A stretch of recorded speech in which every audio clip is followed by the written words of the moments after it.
Dr. Billy Graham já levou a mensagem de esperança em Jesus Cristo para o maior número de pessoas em toda a história. Mais de 210 milhões de pessoas em 185 países ao redor do mundo foram tocadas pela mensagem do Dr. Billy Graham. Por mais de 60 anos, ele vem fazendo com que milhares de pessoas entreguem suas vidas a Jesus. Dos povos de países mais remotos da África ao coração de Nova York. Tanto para grandes chefes de Estado, como para os povos mais humildes e necessitados. Hoje, o Dr. Graham compartilha conosco a mensagem de esperança em Jesus Cristo.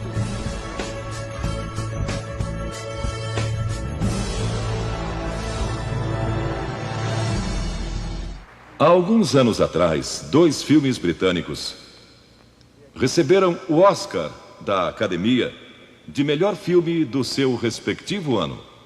E ambos foram a respeito de 2 homens. Um foi Eric Liddell e o outro foi Gandhi. Ambos tiveram a força e a coragem, quando sob pressão, de dizer não a si mesmos, de exercer autodisciplina. Quero tomar como meu texto de hoje 1 Coríntios, capítulo 10. Começando com o versículo 12. Aquele, pois, que pensa estar em pé, veja que não caia. Não vos sobreveio tentação. Ouçam isto. Não vos sobreveio tentação que não fosse humana. Todo ser humano enfrenta tentações no decorrer de sua vida. Mas Deus é fiel e não permitirá que sejais tentados além das vossas forças. Pelo contrário, juntamente com a tentação, vos proverá livramento, de sorte que a possais suportar. Deus proveu escape, se você conhece a Cristo. Bom, aqueles 2 filmes tiveram um tremendo impacto sobre o mundo. O de 1982 foi Carruagens de Fogo, a história de Eric Liddell. Um jovem que disse não a si mesmo e sim a Cristo. Ele surpreendeu o mundo quando se recusou a correr num domingo nas Olimpíadas de Paris de 1924. E vocês todos sabem que ele disse não até mesmo ao príncipe de Gales, que lhe pediu que corresse, porque ele era o homem mais rápido do mundo nos 100 metros. Mas ele disse não, porque ia ser num domingo e era contra suas convicções bíblicas escocesas. E recentemente foi comemorado o 60º aniversário da grande vitória de Eric Liddell nas Olimpíadas, porque ele correu nos 400 metros, em que ninguém achava que teria chance, e venceu. E fizeram esse grande filme a respeito da sua vida. E o que muita gente não sabe é que a vida de Eric Liddell não se limitou àquela vitória, porque depois que se formou na Universidade de Edimburgo, quando partiu, a estação estava lotada de colegas e professores cantando "Saudai o nome de Jesus", porque Eric Liddell foi para a China como missionário. Foi capturado pelos japoneses durante a guerra e morreu num campo de concentração japonês. Mas naquele campo, ele trouxe alegria e coragem a todos os prisioneiros, pois pregou para eles e cantou para eles, ministrando as suas almas. E ouvi dizer que estão preparando um outro filme, mostrando sua vida ali, porque ele teve coragem de dizer não. O mundo ouviu falar dele, porque ele disse não àqueles que tentaram fazer com que abandonasse as suas convicções cristãs pessoais. E eu penso em William Booth, há pouco mais de 100 anos atrás, que fundou o Exército da Salvação. Ele se converteu, tornou-se um vigário, um pastor, e foi para as favelas de Londres, para as zonas da luz vermelha. Pregou entre a gente pobre, formou um pequeno grupo chamado Banda Aleluia, e ia às esquinas, e ia também às prisões. E alguns dos líderes religiosos da época não gostaram daquilo. E assim ele foi chamado diante de uma conferência de líderes religiosos e disseram: William Booth, você vai pregar onde nós o mandarmos, senão será excomungado. Ali estava ele, diante daquela vasta assembleia de pastores. Que podia dizer? Catherine Booth, que se tornou tão famosa quanto ele, sua esposa, estava na galeria e abanou o seu lenço gritando: William, diga não! E William obedeceu sua esposa e disse não, e assim nasceu o exército da salvação.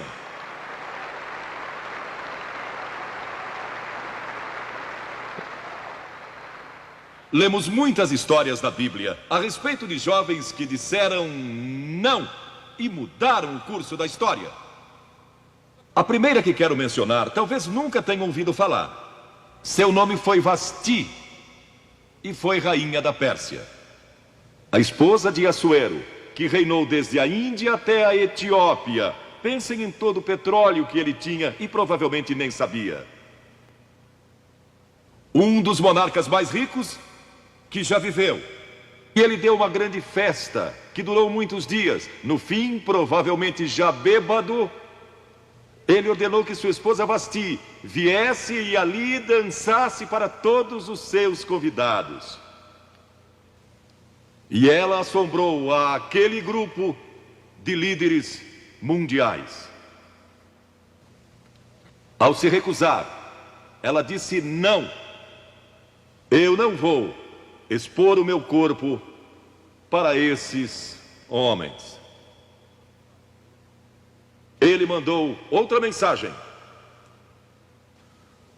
ameaçando que ela deixaria de ser rainha e perderia seus confortos e bens materiais e toda a sua fama. Mas a sua resposta foi a mesma: não. E ela mudou a história, porque foi deposta como rainha. Nada mais sabemos. Mas por causa dela, Esther se tornou rainha e o povo judeu foi salvo. E até o dia de hoje, o povo judeu celebra um grande feriado, porque uma mulher disse não e abriu a porta para a salvação do povo judeu, porque havia um homem como Hitler, e era o primeiro-ministro do país, decidido a destruir e aniquilar os judeus. Agora, a Bíblia tem muito a dizer a respeito de sensualidade e lascívia e depravação. A palavra lascívia significa a tendência de incitar desejos sensuais. Sensualidade significa o apelo proposital aos sentidos físicos para satisfação pessoal. Talvez lendo um livro pornográfico ou assistindo um filme impróprio. A Bíblia diz que devemos nos abster das paixões carnais, da sensualidade, que fazem guerra contra a alma. Elas estão em guerra contra a sua alma e seu espírito. E a Bíblia diz que devemos nos abster delas, ficar longe delas. E então a Bíblia usa outra palavra, réprobo. Agora, isso se refere a pessoas totalmente depravadas, de consciências mortas ou cauterizadas, não sabem mais corar, perderam a capacidade de discernir entre o bem e o mal. E em Romanos 1:28 lemos: e por haverem desprezado o conhecimento de Deus, o próprio Deus os entregou a uma disposição mental reprovável para praticarem coisas inconvenientes. Ou seja, Deus desistiu deles dizendo: vão em frente. Gozem toda depravação e toda sensualidade que quiserem, não vou perturbá-los. Ainda não. Mas saibam que seus pecados os acharão e prestarão contas no dia do juízo. E Paulo, escrevendo ao jovem Timóteo, disse: também estes resistem à verdade, homens de todo corrompidos, réprobos quanto à fé. Em outras palavras, rejeitaram a Cristo por tanto tempo que suas consciências se cauterizaram e seus corações se endureceram. E mesmo que o Espírito de Deus lhes fale, eles não podem ouvir. É por isso que é importante que você aceite a Cristo quando é jovem. É importante que venha a Cristo agora. Se o Espírito de Deus está falando com você, entregue a sua vida a Cristo. Porque o dia pode chegar em que a sua consciência esteja morta e você não possa mais ouvir a voz de Deus. Ela disse não. Mas Vasti, você vai perder o trono, vai perder suas riquezas, pode até perder sua vida. Ela disse: minha resposta é não. Qual é sua resposta hoje àquelas coisas que são erradas? À mentira, à lascívia, à cobiça, ao preconceito racial? Qual vai ser? Você vai disciplinar seu corpo? Vai permanecer firme às convicções que Cristo e a Bíblia ensinam? Ou vai ceder e seguir pelo caminho largo que leva à destruição? Ou vai entrar pela porta estreita e pelo caminho apertado que conduz à vida eterna? Qual vai escolher? Você tem uma escolha hoje. Deus nunca vai forçá-lo a escolher. E então houve um outro jovem, um jovem chamado Daniel. E a Bíblia diz que Daniel resolveu em seu coração que não se contaminaria com as finas iguarias do rei, nem com o vinho que ele bebia. Agora, Daniel era um jovem que tinha um propósito. Ele havia sido capturado em Jerusalém. Quando o exército de Nabucodonosor invadiu a cidade, ele foi capturado e levado através de milhares e milhares de quilômetros à Babilônia.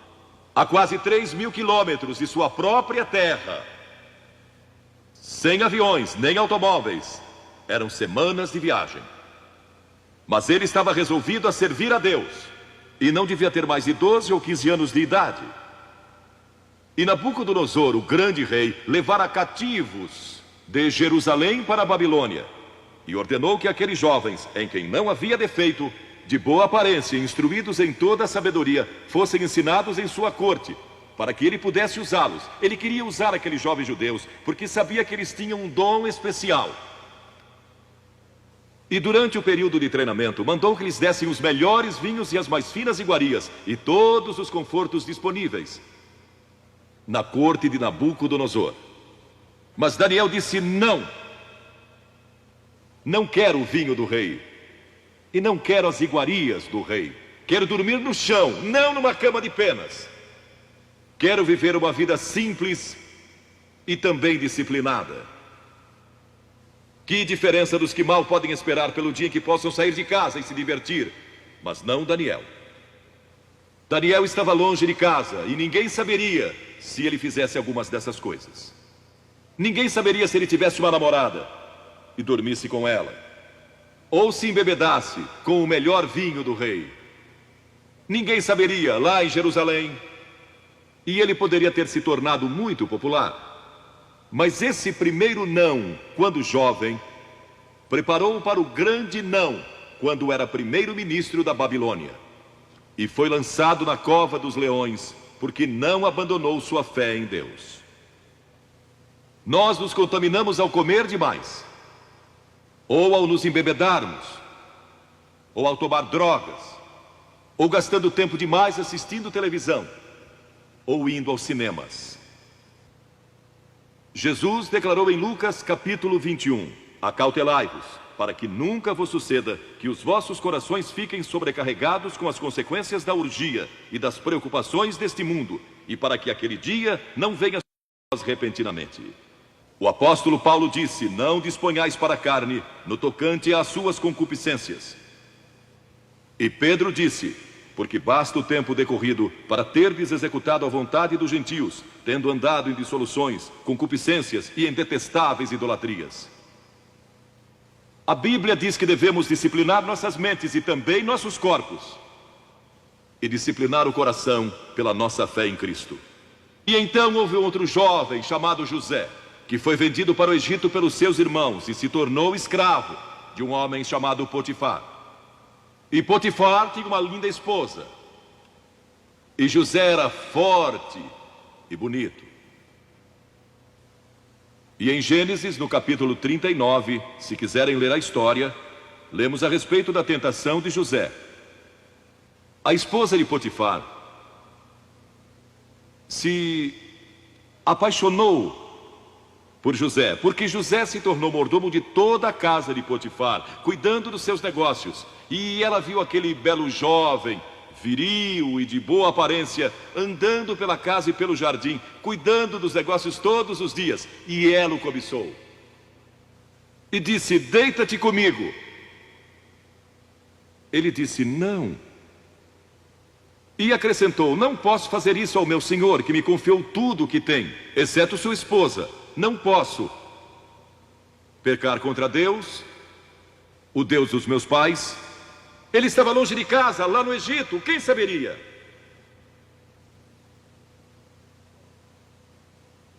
Mas disse não. E quando disse não, na última vez, ela o agarrou e ele fugiu dela, deixando sua capa. E ela começou a gritar, chamando os servos e dizendo: ele tentou me violentar. O que não era verdade. Mas Potifar acreditou e mandou que ele fosse lançado na prisão. E muitos de vocês sabem a história, que ele foi para a prisão. E através de uma série de circunstâncias, ele depois se tornou primeiro-ministro de todo o Egito. E governou o Egito sob o faraó. Deus o guardou e o promoveu. Porque José teve a coragem de dizer não quando foi tentado. Agora, sexo não é pecado. O sexo nos foi dado por Deus para a propagação da raça humana e para nosso prazer, dentro de certos limites que Deus estabeleceu para o matrimônio. As características de um cristão são autocontrole e autodisciplina. E Paulo, escrevendo a Timóteo, disse: conserva-te a ti mesmo puro. Mas como você pode se conservar puro num mundo como este? Como pode se manter puro olhando para as bancas de jornais ou assistindo a alguns filmes? Como pode se manter puro com as tentações que enfrenta todo dia? Não pode, de modo algum, exceto se Cristo está em seu coração. Ele lhe dará força e o poder, porque nenhuma tentação lhe sobrevirá que Cristo não lhe ofereça o meio de escape. Entregue sua vida a Cristo hoje, deixe que Ele controle a sua vida, deixe Ele ser Senhor de sua vida. Deixe que Ele controle essa área de sua vida, sua mente, seu corpo e sua vida sexual. Deixe que Ele tome conta dela. E lemos a respeito de um outro jovem chamado Moisés. Em geral pensamos em Moisés como um homem velho, de barba. Mas foi na juventude que ele tomou a decisão que o levou à grandeza. Porque a Escritura diz: pela fé Moisés, quando homem, talvez 17 ou 18 anos de idade, recusou ser chamado filho da filha do faraó. Recusou. Ele fez uma escolha, preferindo ser maltratado junto com o povo de Deus, a usufruir prazeres transitórios do pecado. Agora, observe que ele estava no Egito. Era filho da filha de Faraó, herdeiro do trono do Egito. E talvez seria o próximo faraó. Mas ele fez uma escolha, porque sabia que seu povo, o povo de Israel, era escravo dos egípcios. E ele teve que tomar uma decisão no auge da sua glória. E no auge de tudo o que lhe foi oferecido. E ele disse não a Faraó. Não vou ser seu filho, prefiro sofrer e morrer com o meu povo e servir o Deus vivo e verdadeiro. E foi exatamente o que ele fez. E conhecemos Moisés hoje como um dos grandes homens da história. Ele rejeitou os prazeres transitórios do pecado. E há uma diferença entre prazeres e alegria. Quem ama os prazeres empobrecerá, diz a Bíblia. E ela cita um homem que disse: entreguei meu coração à loucura e aos seus prazeres, mas tudo isso é correr atrás do vento. Quem vive em prazeres está morto, embora viva, amando os prazeres mais do que a Deus. A Bíblia diz que há pessoas que amam aos prazeres mais do que amam a Deus. É o seu caso? Você ama a Deus mais do que ama prazeres pecaminosos? Não falo de esportes e todas essas coisas maravilhosas que temos. Falo de prazeres pecaminosos. Mas a alegria é produzida pelo Espírito Santo. E há centenas de passagens que falam dessa alegria. Você pode ter alegria, mesmo quando não tem prazer. Porque a alegria é profunda. O anjo disse aos pastores naquela grande noite: não temais, pois vos trago boa nova de grande alegria, que o será para todo o povo. E mesmo no sofrimento, quando você recebe a Cristo, Deus não remove o sofrimento. Ele não remove todos os problemas e as dificuldades da sua vida. Não faz isso. Ele não promete, se você está desempregado, conseguir um emprego amanhã se você aceitar a Cristo hoje à noite. Ele promete que lhe dará graça e força e alegria em qualquer situação. Bem-aventurados sois quando os homens vos odiarem e quando vos expulsarem da sua companhia, vos injuriarem e rejeitarem o vosso nome como indigno, por causa do Filho do Homem. Regozijai-vos naquele dia e exultai. Ele disse: quando vierem a mim e tiverem problemas e tribulações e as pessoas odiarem vocês, ele disse: exultai, porque grande é o vosso galardão lá no céu, pois dessa forma procederam seus pais com os profetas. Todos que viverem piedosamente em Cristo serão perseguidos, a Bíblia diz.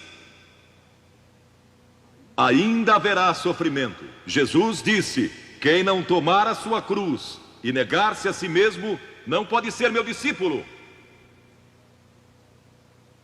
Moisés escolheu a alegria de seguir a Deus, em vez da vida de prazeres no Egito. O que você está seguindo?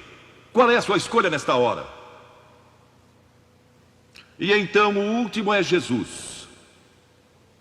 Jesus foi tentado em todas as coisas à nossa semelhança, mas sem nenhum pecado. Quer dizer que Jesus foi tentado a mentir? Sim. Que Jesus foi tentado a cobiçar? Sim. Que ele foi tentado a adulterar? Sim. Que Jesus foi tentado a roubar? Sim. Ele foi tentado em todas as coisas, como nós, mas sem pecado. Como ele teve vitória sobre a tentação? A Bíblia nos diz no capítulo 4 de Mateus e em muitos outros textos, mas vou falar só deste. O diabo veio a ele quando ele estava faminto e sedento e disse: se és o Filho de Deus, manda que estas pedras se tornem em pães. Observem que ele tentou colocar dúvidas na mente de Jesus quanto à sua identidade.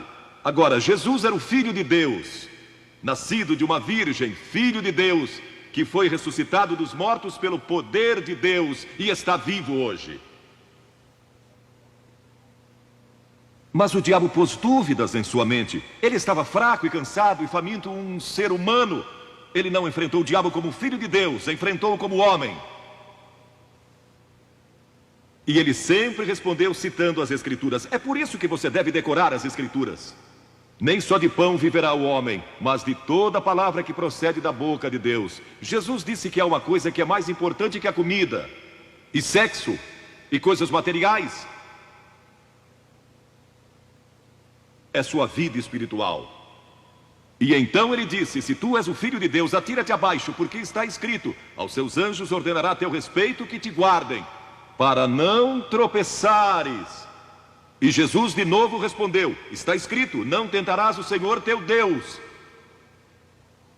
E então o diabo levou a um alto monte e lhe mostrou todo o futuro do mundo, todos os reinos que ainda estavam por vir.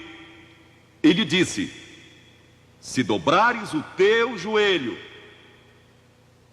e me adorares, eu te darei todos os reinos do mundo e sua glória. Jesus não argumentou se ele podia fazer isso. O diabo pode dar-lhe qualquer coisa. Alguns de vocês estão vendendo as suas almas por nada, coisas sem valor. A Jesus ele ofereceu o mundo todo, mas ele sabia que a cruz estava esperando por ele, e o único meio de salvação para o mundo era a cruz. Se tivesse obedecido o diabo, nós nunca teríamos tido a oportunidade de sermos salvos e perdoados. Jesus teria tomado um atalho e nós estaríamos perdidos. Mas Jesus disse: está escrito, ou melhor, começou dizendo: retira-te, Satanás, porque está escrito: ao Senhor teu Deus adorarás e só a Ele darás culto. E assim o diabo deixou, e anjos vieram e o serviram. Observe como Jesus enfrentou o diabo ao ser tentado. Primeiro, ele citou as Escrituras. Segundo, ele estava cheio do Espírito Santo. E terceiro, estava na vontade de Deus. Você está disposto a dizer não às tentações do diabo? Está? Pense nisso. E está disposto a dizer sim às declarações de Cristo, de que Ele é Filho de Deus, e quer que Ele entre em seu coração e perdoe seus pecados, salvando? Ah, eu sei, muitos de vocês foram batizados e confirmados. A maioria de vocês talvez sejam membros de uma igreja, ou se identificam com uma igreja, ou talvez vão à igreja 2 ou 3 vezes ao ano. Não sei se fazem isso ou não, mas sei que muitos o fazem.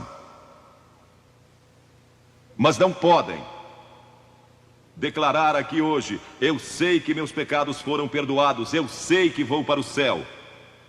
Deus está disposto a perdoar todo o seu passado hoje por causa da cruz. Deus está disposto a dizer: eu perdoo você, porque Ele ama você. E Deus se interessa por você como se você fosse a única pessoa em todo o mundo. E você pode recebê-lo nesta noite. Você diz: o que preciso fazer? Primeiro, deve estar pronto a se arrepender dos seus pecados. O primeiro sermão de Jesus foi sobre arrependimento. E a palavra arrependimento significa mudança, mudar suas ideias, mudar seu estilo de vida. Deixar que Cristo entre e o ajude a mudar. Está pronto a fazer isso? Não pode mudar por si mesmo. Mas Ele o ajudará a mudar. Não que você será perfeito. Significa que vai dar à sua vida uma nova direção. E Ele estará com você para ajudá-lo. À medida que você anda dia a dia com Cristo. Ah, você vai falhar e vai errar. Não vai ser perfeito. Mas Cristo estará com você, se estiver pronto a se arrepender. Diga a Deus: nesta hora eu pequei e me arrependo, e estou pronto a mudar. E então a segunda coisa é que você o recebe pela fé. Cliff disse há pouco que você não pode racionalizar a salvação. Há certas coisas que podemos compreender, mas muitas delas a princípio você não pode entender. Tem que vir como uma criança, dizendo: não posso entender tudo, mas eu te recebo em meu coração hoje pela fé. Pela fé que somos salvos, pela fé e não por obras, para que ninguém se glorie. Pela graça que somos salvos. E então a terceira coisa: você está pronto a sair daqui hoje dizendo: vou segui-lo e servi-lo o melhor que me for possível. Sabem, em nossa reunião em Bristol, algumas semanas atrás, estava ali um jovem de 17 anos, e ele tinha ido à autoescola aquela tarde. E pediu que seu instrutor o deixasse em um dos portões do estádio. E entre aquela multidão, ele encontrou sua família, que tinha sido convidada para a cruzada. E no encerramento, ele e sua irmã fizeram o que vou pedir que vocês façam hoje. Vieram à frente e ficaram diante da plataforma, indicando que estavam entregando suas vidas a Cristo. Uma semana depois, esse rapaz de 17 anos morreu num acidente num túnel que desmoronou. Talvez vocês até tenham lido nos jornais. Ele disse sim a Cristo, nunca imaginando que em poucos dias ele estaria indo ao céu. E nós o veremos lá outra vez. Você sabe para onde iria se isso acontecesse com você? Certifique-se antes de sair daqui. Vou pedir que saiam dos seus lugares agora, centenas de vocês, talvez milhares até, e venham e fiquem aqui na frente, calmamente e reverentemente, dizendo ao vir: eu me arrependo dos meus pecados, quero receber a Cristo em meu coração, quero saber que fui perdoado e que um dia vou para o céu, quero esta nova vida. Você diz: mas Billy, por que você pede que venhamos publicamente? Por que em público? Porque toda pessoa a quem Jesus chamou no Novo Testamento chamou em público. Ele disse: se não estiver disposto a me confessar diante dos homens, tampouco eu o confessarei diante do meu Pai que está nos céus. Jesus morreu publicamente por você, despido, sangrando, diante de toda aquela multidão. Por você. Certamente você pode vir à frente hoje e declarar sua entrega a Cristo. Não somente os jovens, talvez você tenha 70 ou 80 anos. E Deus falou com você hoje. Levante-se e venha. Vamos esperar por você. Você que está assistindo pela televisão, em outras partes da Inglaterra ou do mundo, também pode tomar uma decisão por Cristo agora. Entregue sua vida a Cristo hoje e tome a decisão que estas pessoas estão tomando, estas centenas de pessoas. Vimos mais de 3.000 pessoas todas as noites. Que Deus o ajude a tomar essa decisão hoje. E procure uma igreja mais próxima.